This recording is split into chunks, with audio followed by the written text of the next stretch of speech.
an de Geschichte. Dit is de Geschichte van de Oudkolonie Mennonieten die in de 1920 jaar New Mexico trokken wegen schulvrijheden. En in van deze afschnitt is de rede van wo in Mexico ook de schulvrijheden schijnbaar zum einkeimen en wo in Mexico City dan gezocht wordt naar de ware te herneren en ook wo in Canada ware wordt nieuwe forscht naar vrijheden ten ware terug naar Canada traken. George Rampel, die de Geschichte composiert, weet dat hij ook woonhoofd in Mexico en heeft vele herinneringen daarvan. Dit is de Brigge Radio, zij heeft bij de Plottiche radiostation in Elmer, Ontario. Ik zie Hein Rampel en ik wens je een goede aanvang.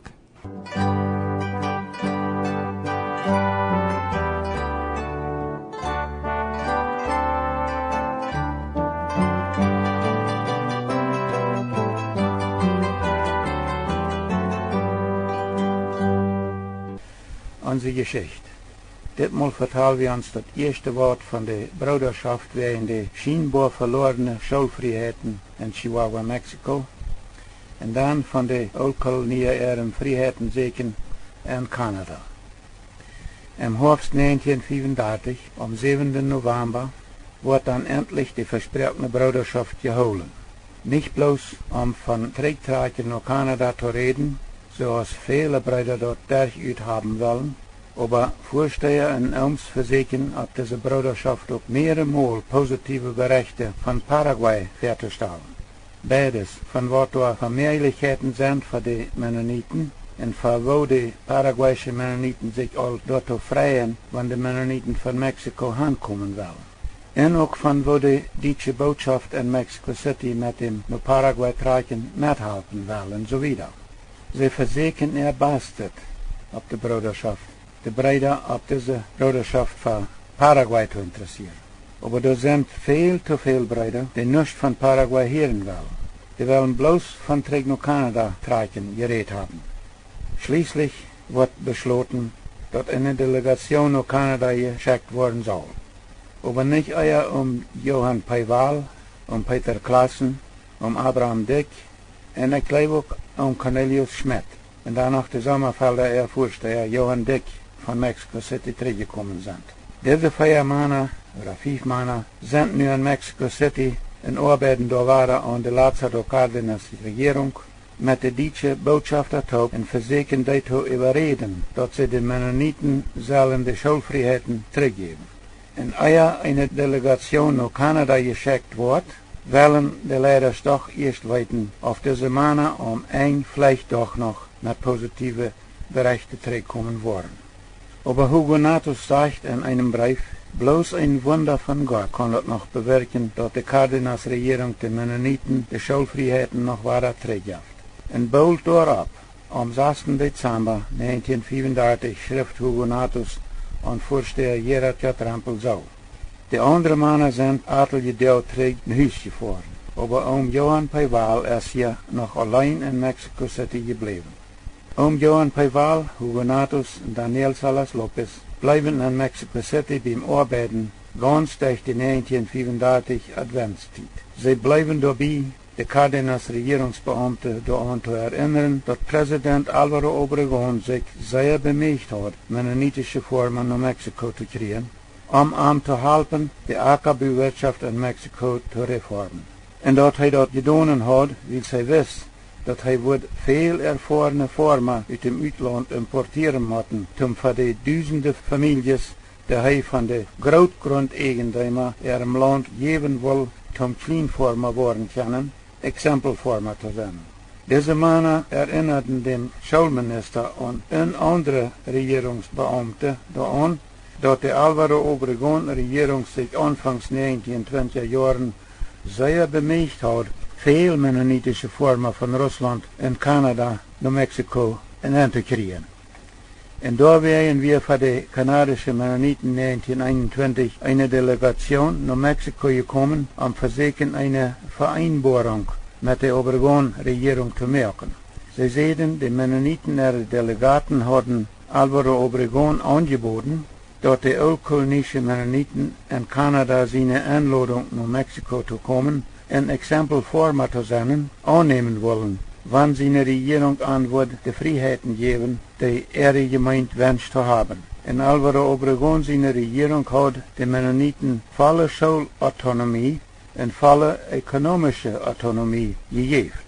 Johan Peval, Hugo Daniel Salas Lopez bleiben dabei, de Beamte immer weiter zu sein, dat de Mennoniten ihre Sied vom Versprechen geholen haben und wir ein Exempelforma gewast für die Peones, für die Kleinforma, die in ihrer Umgebung wohnten, so gut als sie das gekonnt haben in die schwere Pionierjahren. Auch danach, wenn einige von ihren Peones die Mennoniten manchmal überfallen wären und sie bestohlen haben. Und wenn das auch so scheint, als wenn die Beamte gar nicht nur anhorchten, bleiben sie doch dabei, an immer weiter daran zu erinnern, dass die Mennoniten ihre Sied von der Vereinbarung geholt haben und dass die Regierung doch auch ihre Sied davon wird schuldig sein zu holen. Und sie bleiben beim Hoffen, dass der Präsident vielleicht durch ein Wunder Gottes noch seine Meinung über diese Sache ändern wird. Und dann, gerade vor Weihnachten passiert wirklich das Wunder von Gott. Am 20. Dezember schrieb Hugo Natos an Vorsteher Gerard Trampel so: Johan Peval hat erregt, was jeder Person, die mit diesen Umständen hier bekannt ist, und jeder Person, die nu mit der scharfen politischen Krise in der Großstadt verbunden ist, nicht dacht, dass es möglich wird. Der Präsident Lázaro Cárdenas anerkannt die Freiheiten, die die Alvaro Obregón-Regierung der Mennoniten 1921 gegeben hat.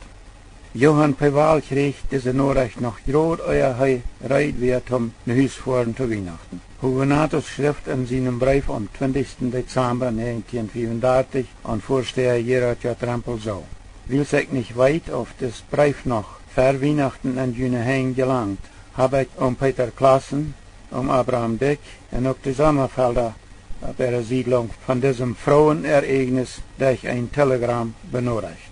Die Ölkolonie und die Sommerfelder Mennoniten kriegen diese Telegramm-Nachricht in Chihuahua gerade noch zu Weihnachten und auch die Mennoniten in Durango. Aber die Lieder in Durango kriegen die auch noch von Johan Peval persönlich. Und die Mennoniten in Mexiko freuen sich sehr zu diesem Weihnachtsgeschenk. Können wir uns dort anders vorstellen, als dort auf die Weihnachtsfamilien kommen von den nie gefangenen Schulfreiheiten in Mexiko ditmal vielleicht mehr geredet worden ist, als von Weihnachten selbst?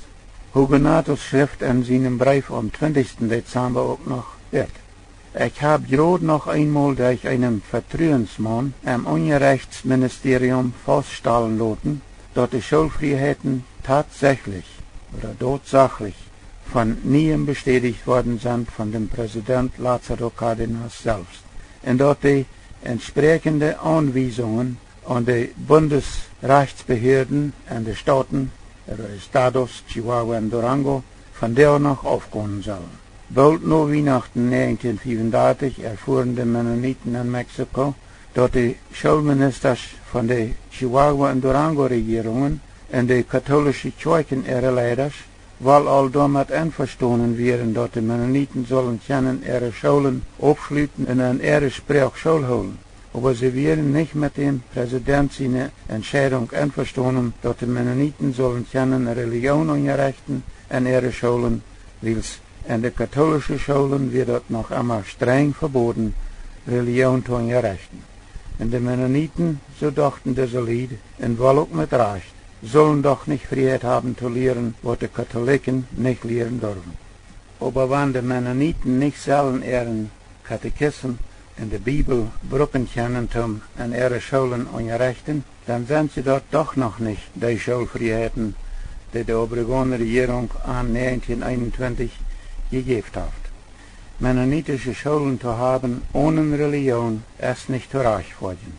Und dort Segen nur Schulfreiheiten fängt im neuen Jahr von niem an.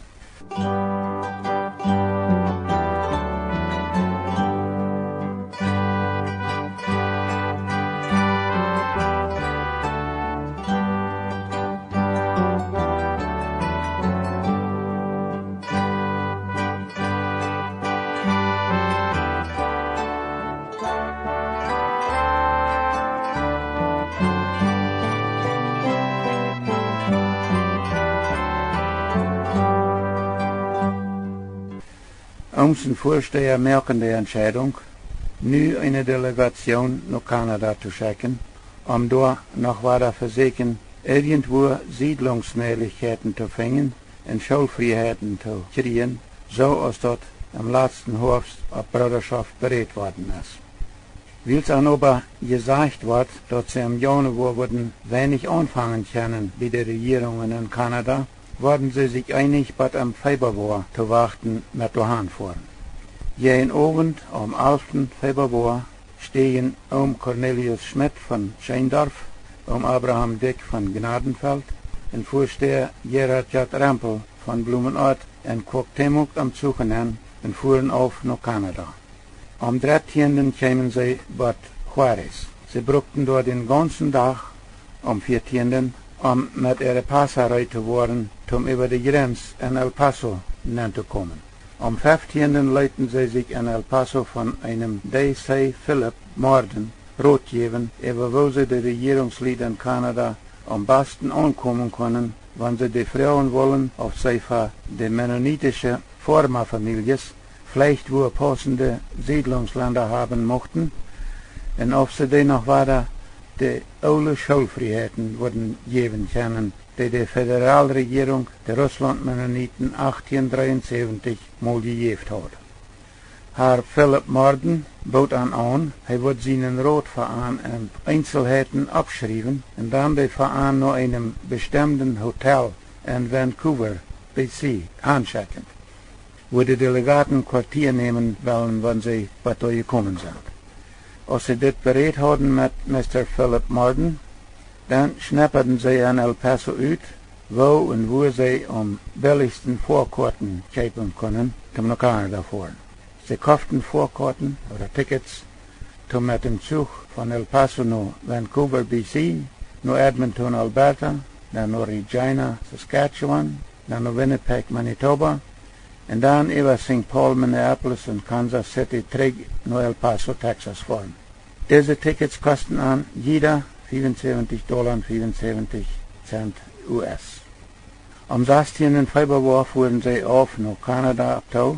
In San Francisco, Kalifornien mussten sie mehrere Stunden warten, bis sie wieder fahren können. Und um was zu tun und zu haben, besagen sie sich durch ein großes Schiff von denen. Am 18. kamen sie in Vancouver, BC, Kanada an und sagen nur auf Mr. Philip Marden sein Schreiben all angekommen wäre. Aber das wäre noch nicht da. Sie bleiben über Nacht im Hotel. Marden sein Schreiben wäre auch zum Morgens noch nicht da. Aber sie hatten all Tickets gekauft, mit einem Schiff nach Victoria, BC fahren. Sie bereden mit dem Hotel-Eigentümer in Vancouver, dass wenn dort Schreiben von Philip Marden kommen wird, dort fuhrt nur einem bestimmten Hotel in Victoria schicken wird. Der Schiff fährt nach Victoria, dauert 5 Stunden. Am 19. Februar kamen die Delegaten für die BC-Regierung, sehen an, was den Mennoniten in Mexiko passiert wäre, und frühen an, auf die BC-Regierung wird willig sein, den Mennoniten noch weiter die Freiheiten zu geben, die kanadische Regierung ihre Verfahren von 1873 mal gegeben hat. Und die Regierung ihre Antwort zu den Delegaten ihrer Frau wäre ganz einfach und kort, nee. Von BC fuhren die Delegaten nach Alberta hin und versuchten da dasselbe. Und die Antwort da wäre auch nee.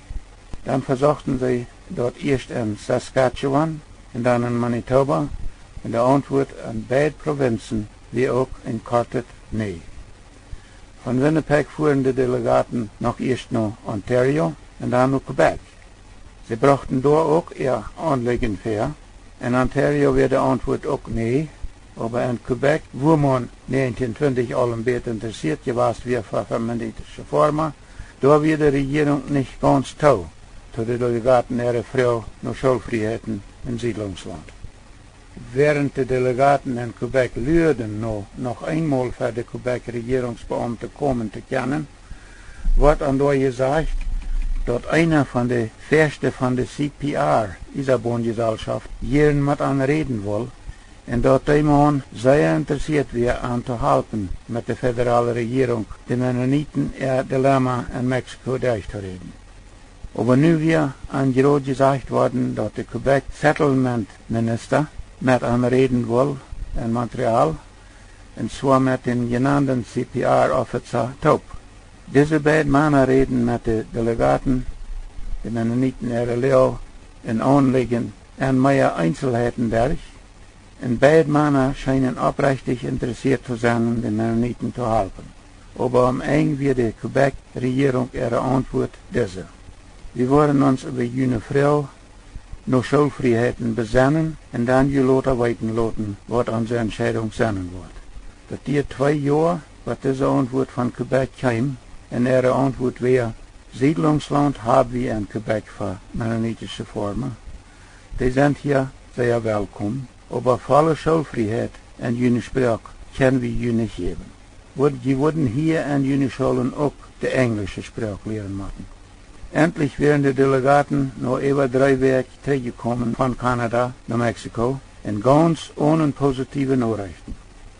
Und dann wird der Beschluss gefasst, noch einmal weiter eine Delegation nach Mexico City zu schicken, dort bei der Lázaro Cárdenas Regierung noch einmal daran anzuholen, dass sie den Mennoniten doch sollen ihre Schulfreiheiten an Fall zurückgeben. Zoals de Álvaro Obregón-Regierung de Mennoniten die voor immer toegezegd had. Wanneer ze in Mexico würden helpen komen de ackerbewirtschaft zu reformen.